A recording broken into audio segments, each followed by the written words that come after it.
नमस्कार, स्वागत है आपका हमारे YouTube चैनल कथा कलश में। आज हम सुनेंगे राजा हरिश्चंद्र के सर्वोच्च बलिदान की कथा। सतयुग काल में एक महाप्रतापी और सत्यवादी राजा थे जिनका नाम हरिश्चंद्र था। राजा हरिश्चंद्र अयोध्या के राजा और भगवान श्री राम के पूर्वज थे।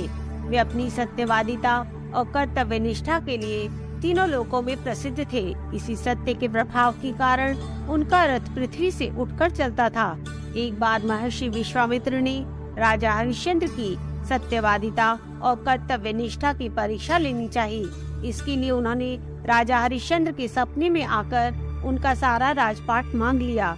लेकिन अगले दिन राजा जब सुबह जागे तो सपने को भूल गए। तब महर्षि विश्वामित्र महल में आए और राजा हरिश्चंद्र को उनका सपना याद दिलाया, जिसके बाद राजा ने खुशी खुशी अपना सारा राज्य दान में दे दिया। लेकिन दान के बाद जब दक्षिणा की बारी आई तो राजा के पास दक्षिणा के लिए कुछ भी नहीं था। बहुत विचार करने के बाद राजा ने खुद को बेचने का फैसला किया और अपनी पत्नी तारामती और पुत्र रोहित के साथ काशी की ओर चल पड़े। काशी पहुंचकर उन्होंने अपनी पत्नी और पुत्र को एक साहूकार और खुद को एक शमशान के चांडाल को बेच दिया। इस प्रकार जो धन राशि प्राप्त हुई उससे उन्होंने ऋषि विश्वामित्र की दक्षिणा चुकाई। कभी सिंहासन पर बैठने वाले राजा हरिश्चंद्र शमशान में काम करने लगे। वहाँ लाशों को जलाने के बदले उनसे धन लेते थे। एक दिन राजा के पुत्र को सांप ने डस लिया, जिससे उसकी मृत्यु हो गई। परंतु रानी तारामती के पास अपने पुत्र की क्रिया के लिए भी पैसे नहीं थे। फिर भी किसी तरह रानी तारामती दुखी मन से अपने पुत्र के मृत शरीर को लेकर उस शमशान में पहुंची जहां उनके पति राजा हरिश्चंद्र काम करते थे। जब राजा हरिश्चंद्र ने अपने पुत्र का मृत शरीर देखा तो वे बहुत व्यथित हो गए। परंतु शमशान का नियम था कि बिना कर लिए किसी की भी क्रिया नहीं कराई जा सकती थी। इसलिए शमशान के नियमों का पालन करते हुए और अपने कर्तव्य को निभाते हुए राजा हरिश्चंद्र ने अपनी पत्नी तारामती से अपने पुत्र की क्रिया कराने के लिए कर मांगा।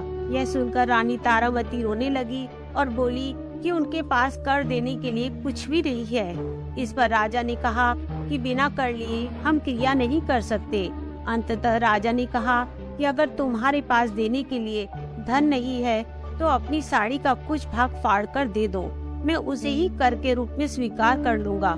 लाचार होकर रोते हुए जैसे ही रानी तारामती ने अपनी साड़ी का आधा हिस्सा कर के रूप में दिया, तभी राजा हरिश्चंद्र की सत्य और उनके कर्तव्य के लिए ऐसी निष्ठा देखकर देवताओं का मन भी पसीज गया। इसके बाद वहाँ ऋषि विश्वामित्र के साथ त्रिदेव और देवराज इंद्र भी प्रकट हुए। विश्वामित्र राजा हरिश्चंद्र से बोले कि राजन, तुम धन्य हो।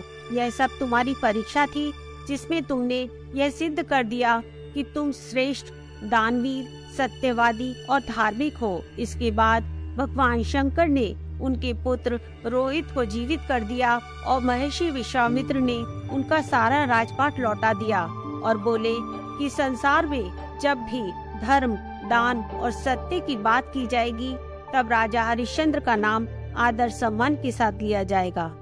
धन्यवाद। अगर आपको हमारी यह कथा पसंद आई है तो कृपया हमारे चैनल को लाइक करें, शेयर करें और सब्सक्राइब करें और बेल आइकन का बटन जरूर दबाएं ताकि जब हम अपनी नई कहानी लेकर आएं तो आपको पता चल जाए। धन्यवाद। जय श्री कृष्ण। राधे राधे।